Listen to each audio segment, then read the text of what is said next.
Halo, kembali lagi dengan saya Berdan Elvitra. Jadi hari ini saya akan membahas kenapa kok emas kecil jatuhnya lebih mahal daripada emas yang besar. Kok bisa?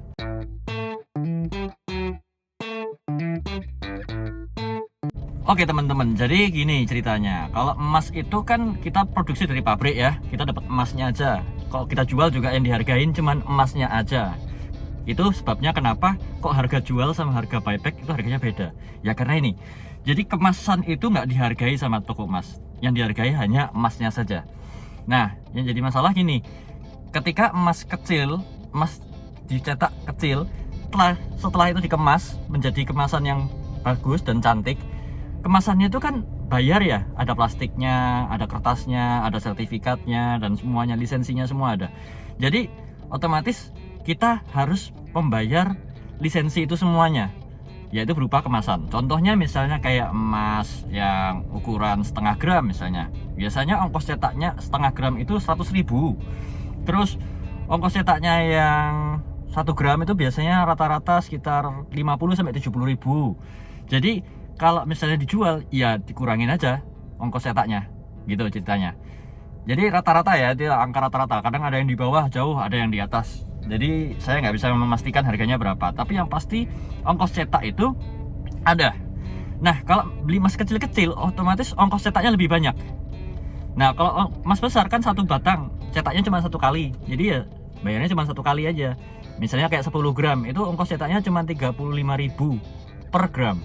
Jadi ya 350.000. Tapi lebih untung daripada beli emas kecil-kecil yang misalnya ukuran 0,025 atau 0,005 bahkan. Itu bakal rugi kalau misalnya punya uang banyak belinya kecil-kecil.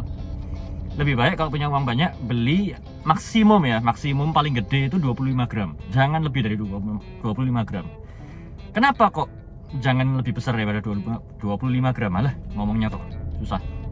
Karena kalau kalian butuh, misalnya mau beli apa ini, barang sesuatu ya, terus kalian mau cairin ini, tega nggak misalnya, oh saya cuma butuh 5 juta, terus habis itu 25 gramnya dipotong gitu jadi 4 gitu kan, nah nggak mungkin kan, atau dibagi jadi 5 kan ya, 25 dibagi 5 ya, kan nggak tega gitu. Atau 1 kilo misalnya kalian belinya punya uang 1 miliar, kalian langsung beli 1 kilo, saya butuhnya cuma 5 juta terus kalian cuil gitu, kan nggak tega gitu ya.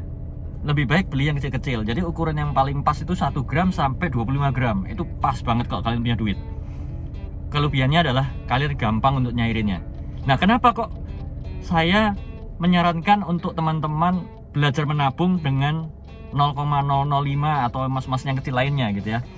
Karena kalau kalian nyicil di bank, itu ada jatuh temponya, guys. Terus kena pajak, terus lagi kena ongkos-ongkos lainnya. Kita juga nggak tahu.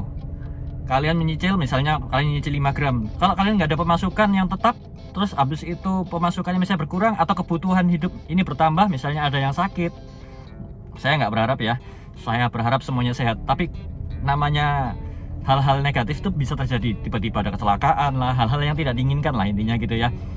Kita butuh uang lebih, kita nggak bisa bayar nih cicilannya, otomatis kalian kena denda. Nah daripada kayak gitu, mendingan kalian nyicil emas kecil-kecil aja, beli kecil-kecil sesanggupnya aja, selama itu rutin gitu ya. Jadi kayak misalnya beli 0,025 atau 0,005, terus atau beli yang setengah gram. Kalau punya uang yang banyak ya langsung di 1 gram gitu. Jadi tujuannya utamanya adalah kita harus belajar menabung. Jangan mikirin kemasannya ini berapa, kok harganya lebih mahal, lebih murah dan sebagainya. Karena emas eventually pada akhirnya akan melampaui harga belimu, asalkan kamu jualnya 5 tahun mendatang. Jadi kamu punya mimpi 5 tahun mendatang, tentukan mimpimu, misalnya kayak pengen punya sepeda motor misalnya, 5 tahun mendatang aku punya sepeda motor yang bagus, ini harganya 50 juta, berarti kan setara 50 gram emas hari ini. Ya udah, kalian rutin aja, misalnya ada uang 1 juta langsung belikan 1 gram, punya uang 3 juta langsung belikan 3 gram. Nggak punya duit sama sekali, cuma punya 15.000, beli yang murah-murah 0,005 misalnya kayak gitu, atau 20 ribuan misalnya, ya silakan gitu ya. Jadi kalian bisa kumpulin sendirilah sampai akhirnya terkumpul sesuai dengan mimpi kalian gitu ya. Jadi kenapa kok emas kecil lebih mahal? Karena kena ongkos cetak. Jadi kalau dikumpulin misalnya kayak beli yang 0,01 misalnya, dikumpulin kok jatuhnya jadi 1 juta, kok bukan cuma 900 misalnya kayak gitu ya, misalkan ya ini ya. Terus ya karena itu ada ongkos cetaknya. Jadi ketika dijual ya harganya ya sama aja.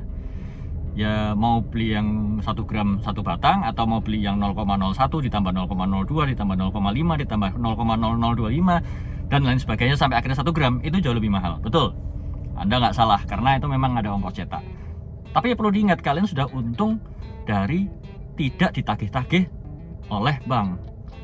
Jadi kalian bisa cicil sesuai kemampuan. Kalian bisa beli sesuai kemampuan. Kalau ada duit beli, kalau nggak ada duit nggak usah beli. Jadi nggak ada yang mengikat gitu ya, nggak ada yang nagih-nagih sampai kalian harus kebingungan harus bayarnya gimana. Kesimpulannya gini ya, kalau kalian punya uang cukup, ya beli secukupnya aja. Beli 10% dari gaji. Jadi misalnya gaji 5 juta, belinya 500.000 gitu ya. Kalau bisa lebih, bagus. Kalau nggak bisa lebih, tidak apa-apa. Nah, setelah itu, setelah dikumpulkan, emasnya sudah terkumpul dengan bagus, kalian bisa jual atau digadaikan untuk menggapai mimpi yang kalian harapkan selama ini. Itu aja untuk hari ini. Saya Berdan Elfitra, sampai ketemu di video berikutnya.